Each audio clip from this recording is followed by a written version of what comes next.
ये बिल्ली की आवाज है या किसी चुड़ैल की आवाज है? मुकेश, हाँ, क्या तुम इस हवेली की दास्तान जानते हो? इस वक्त तो मैं खुद की दास्तान भी भूल चुका हूँ। बस इतना जानता हूँ कि ये हवेली 50 साल पुरानी और इधर एक चुड़ैल रहती है। एक बार डाकिया डाक देने आया था, उसने ठक ठक करके दरवाजा खटखटाया, चुड़ैल उसे निकल के डकार मार गई। मुझे भी डर के मारे गैस की डकार आ रही है। बहुत हुआ, चलो चलते हैं। हाँ चलो चलो। अरे अंदर कहाँ जा रहे हो? कौन है? भैंस की टांग? नहीं, मत भैंस की चलो। मुंडी। मम्मी, वहाँ ऊपर क्या है मुकेश? ऊपर फुल फैमिली के साथ भूत रहते हैं। भूत रहते और हैं। ताऊ चाचा के साथ पिशाच रहते हैं। पिशाच रहते हैं। सिर्फ इतना ही नहीं, 30 फुट लंबा एक एनाकोंडा जैसा नाग भी है। कईयों को डस चुका है। पिछले साल चूने की पुताई करने रंगा आया था। पूरा दिन काम करता, लेकिन 4 बजे शाम ढलते ही वो चला जाता। लेकिन एक बार उसकी घड़ी बंद हो गई और वो रात 9-10 बजे तक काम करता रहा। बाहर जो अंधेरा था उसकी किस्मत में धीरे धीरे छाने लगा। उस काले नाग ने उसे ऐसा डसा कि सुबह उसकी लाश गेट के पास मिली। मुंह से झाग निकल रहा था। दामाद जी, दामाद जी, दामाद जी, दामाद जी, दामाद जी को चुड़ैल ले गई। अब मैं घर वालों को क्या जवाब दूंगा? जवाब तो तब दूंगा ना जब घर पहुंचूंगा। मुझे घर कौन ले जाएगा? दामाद जी, छुपा छुपी खेलना बंद करो। दामाद जी, दामाद जी, दामाद जी, मजाक मत करो। मेरे फेफड़े फुदक के बाहर आ।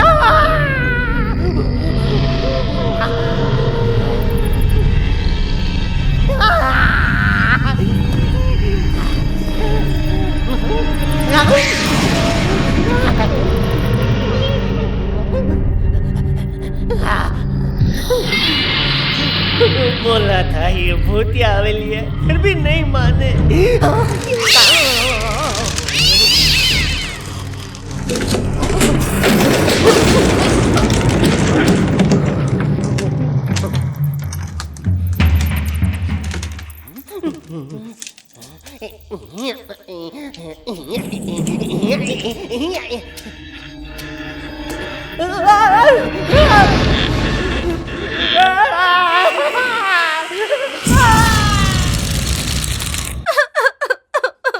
अरे चुप कर। सुनिए जी, सुनिए ना। मुकेश होश में आ। ए मुकेश, मुकेश होश में आ। तू चुपचाप अच्छा नहीं लगता मेरे भाई। तेरे इस मुंह से बकवास ही अच्छी लगती है। दामाद जी ये बताइए, इसको भूतिया बंगले में ले जाने की क्या जरूरत थी? अब देखिए उस चुड़ैल ने मेरे हंसते खेलते भाई की क्या हालत कर दी है। जैसे कोई लाश खड़े खड़े हंस रही है। कुछ कीजिए, बड़ा डरावना लगता है ये। हैं?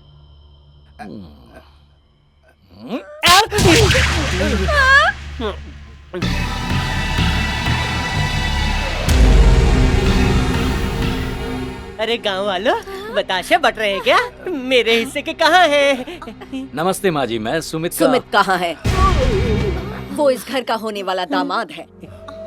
जब मैंने सुना कि तुम बैलगाड़ी में सवार होकर यहाँ आए हो, तभी मुझे यकीन हो गया कि तुम मेरे दामाद नहीं हो, क्योंकि मेरा दामाद कभी ऐसे नहीं आएगा। बिल्कुल सही कहा माँ जी। यहाँ आते ही मैंने इन्हें बताया कि मैं इनका दामाद नहीं हूँ, लेकिन इन अकल के अंधों ने मेरी एक भी नहीं सुनी और आपने बिना कहे सब जान लिया। I really appreciate it. माँ जी, सुमित ने इस गांव की उस हवेली को खरीदने का फैसला कर लिया है। यस, इसीलिए उसने पहले मुझे भेजा। मैं उसका दोस्त हूँ, उसके भाई जैसा ही हूँ। मेरा नाम है शंकर। कभी नहीं। विंध्यपुरम हवेली में एक रात भी रुकना यानी मौत को बुलावा देना। वहाँ जाना खतरे से खाली नहीं। पहले ही उस हवेली में कई लोग अपनी जान गंवा चुके हैं। माँ जी, अब आपको कैसे समझाऊं? समझ में नहीं आ रहा। सुमित ने आपकी बेटी से शादी। लो, वो खुद ही आ गया।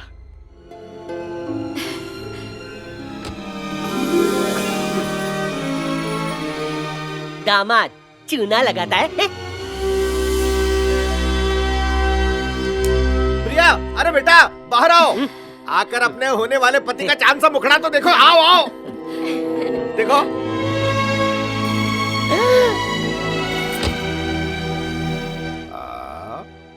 इनका नाम गंगा है, मेरी पत्नी। माँ जी, इसकी माँ तो यही चाहती थी कि सुमित की शादी आपकी बेटी प्रिया से हो, लेकिन इस दौरान सुमित को गंगा से प्यार हो गया और दोनों ने शादी कर ली। बेड़ा गर्क, बड़े रईस लोग मेरी बेटी का हाथ मांग रहे थे, तुम्हारे चक्कर में उन सबको हमने भगा दिया। शादी ब्याह तो सब किस्मत का खेल है पापा। किसके हिस्से में कौन आए आखिर ये बात कौन बता सकता है। आहा, क्या पते की बात कही है, वाह। इतनी छोटी सी उम्र में इतनी गहरी बात कह दी। लाइए हाथ मिलाइए। हाथ हटा। मुझे मालूम है आप सब लोग मुझसे नाराज हैं, फिर भी मैं आप सब लोगों से मिलने यहाँ चला आया। मुझे माफ कर दीजिए, मैं चलता हूँ। कहाँ? राजा विक्रमजीत की जो पुरानी हवेली है, आज से हम लोग वहीं रहेंगे। उस हवेली में? नहीं नहीं नहीं, पर क्यों? उस खूनी हवेली में एक बुलंद दरवाजा है और अंदर चंद्रमुखी का भूत रहता है। आज के जमाने में भी आप लोग भूतों पर विश्वास करते हैं? देखो बेटा सुमित, हम लोग जानते हैं कि तुम शहरी बाबू हो, इसलिए इन बातों पर यकीन नहीं करोगे, लेकिन उस हवेली में कई लोगों की मौत हो चुकी है, वहाँ मत ये जाओ। वहम है। उसे खरीदने से पहले मैंने उस हवेली को अच्छी तरह से जांच परख लिया था। वहाँ भूत प्रेत जैसी कोई चीज नहीं है। बेटा देखो, तुम मेरी बात को गलत मत समझना। मैं वहाँ 40 साल से माली का काम कर रहा हूँ, लेकिन इसके बावजूद भी मैं कभी अंदर नहीं गया। एक बार फिर से सोच लो बेटा। काका, मैं आपकी बात समझ रहा हूँ, इसीलिए तो उस 50 करोड़ की हवेली को मैंने सिर्फ 5 करोड़ में खरीद लिया। देखो, पर मैं दकियानूसी बातों पर यकीन नहीं करता। मैं ये चाहता हूँ कि मैं अपनी गंगा को वो हर सुख दूं जिससे वो अपनी बाकी सारी जिंदगी एक रानी की तरह बिताए। और अगर ऐसी वैसी कोई बात हुई तो आप चिंता मत कीजिए, हम निपट लेंगे। समझाओ इसे। हम सब जाएंगे।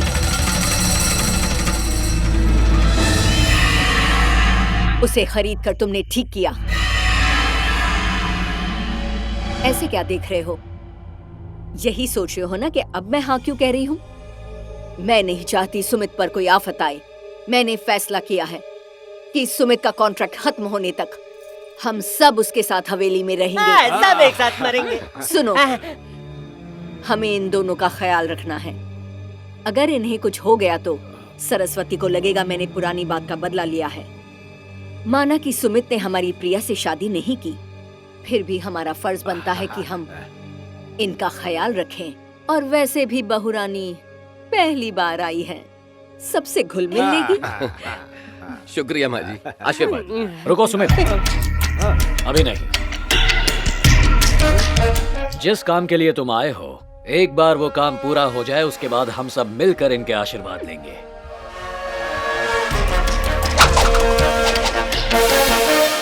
ओम गणानां त्वा गणपतिगं हवामहे कविं कवीनावोऽष्टवस्तमं ज्येष्ठराजं ब्रह्मणां ब्रह्मणस्पदानशृण्वन्नोतिभित्ते दधादनं स्वाहा। ओम गणानां त्वा गणपतिगं हवामहे कविं कवीनावोऽष्टवस्तमं। इन सब से कुछ नहीं होने वाला। इसकी माँ ने मेरी जिंदगी तबाह कर दी थी, मैं भी देखती हूँ इनकी जिंदगी कैसे आबाद होती है।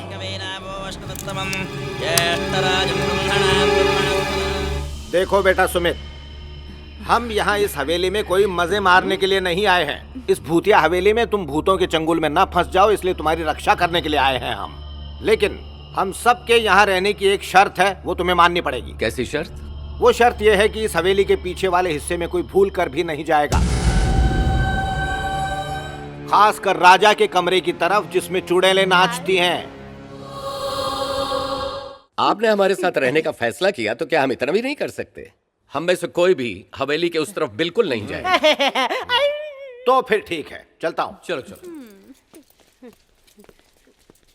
जिस भूतिया हवेली की तरफ कोई देखता तक नहीं था, आज इनकी वजह से हम यहाँ मरने चले आए।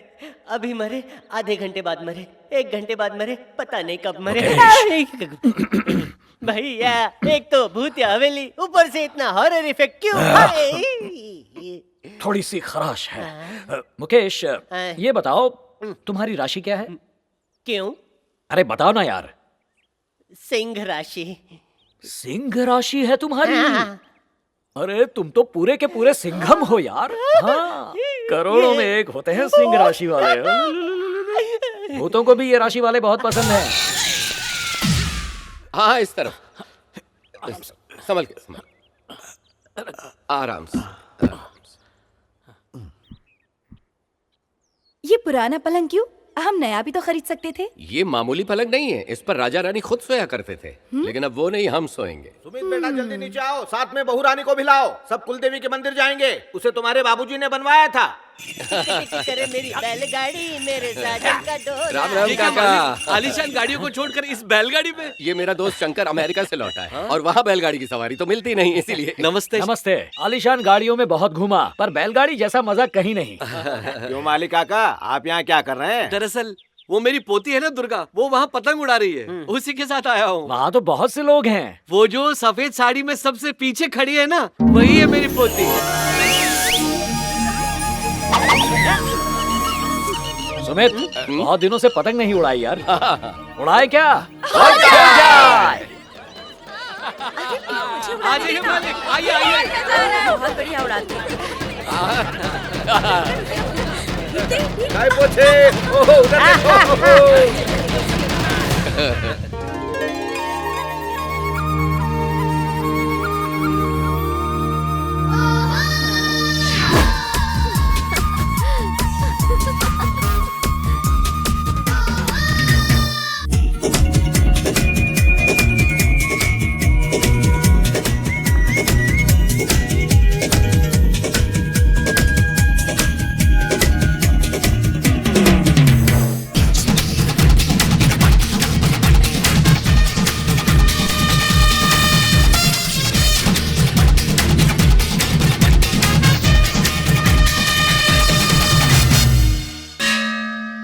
स्वामी जी, ये हमारे दूर के रिश्तेदार सुमित बाबू हैं। नमस्ते। इन्होंने विंध्यपुरम हवेली को खरीदा है। स्वामी जी, उस हवेली का नाम लेते ही सब लोग घबरा क्यों जाते हैं? क्या आप हमें बता सकते हैं कि इसका क्या राज है? बेटी, ये बात लगभग 100 साल पुरानी है। विंध्यपुर में विक्रम सिंह नाम के राजा का शासन था। वो बड़ा ही क्रूर और निर्दयी था। उसे जो चीज भी पसंद आती, उसे पाने के लिए वो किसी भी हद तक जा सकता था। एक दिन वो आंध्र प्रदेश के विजयनगर गया। वहाँ उसकी नजर चंद्रमुखी नामक एक नर्तकी पर पड़ी। वो उसकी सुंदरता पर इतना मोहित हो गया कि उसे पाने की चेष्टा करने लगा। पर चंद्रमुखी के मन में कोई और बसा था और उसका नाम था विश्वनाथ। वो उस राज्य का सबसे विख्यात नर्तक था। जब वे दोनों साथ में नृत्य करते थे तो ऐसा लगता था जैसे इंद्र सभा में गंधर्व और अप्सरा का नृत्य हो रहा हो। विश्वनाथ चंद्रमुखी से महल के पीछे छुप छुप कर मिला करता था। जब ये बात राजा विक्रम को पता चली तो वो क्रोधित हो उठा। वो दुर्गाष्टमी का दिन था। राज दरबार में चंद्रमुखी और विश्वनाथ नृत्य कर रहे थे। उसी समय राजा विक्रम ने विश्वनाथ का सर धड़ से अलग कर दिया। उसके बाद उसने चंद्रमुखी को भी जलाकर मार डाला। कई वर्षों बाद राजा विक्रम की भी मृत्यु हो गई। पर लोगों का कहना है कि चंद्रमुखी की आत्मा बदला लेने के लिए आज भी उस हवेली में भटक रही है। राजा की मृत्यु के बाद उस हवेली में जो भी रहने आया, किसी न किसी हादसे में वो मारा गया। राज पुरोहित के कहने पर राजा के कमरे को मंत्रोच्चार करके हमेशा हमेशा के लिए पूरी तरह से बंद कर दिया गया। और तो और उसमें एक ऐसा भयानक नाग है जिसके डसने से गांव के कई लोगों की जान जा चुकी है।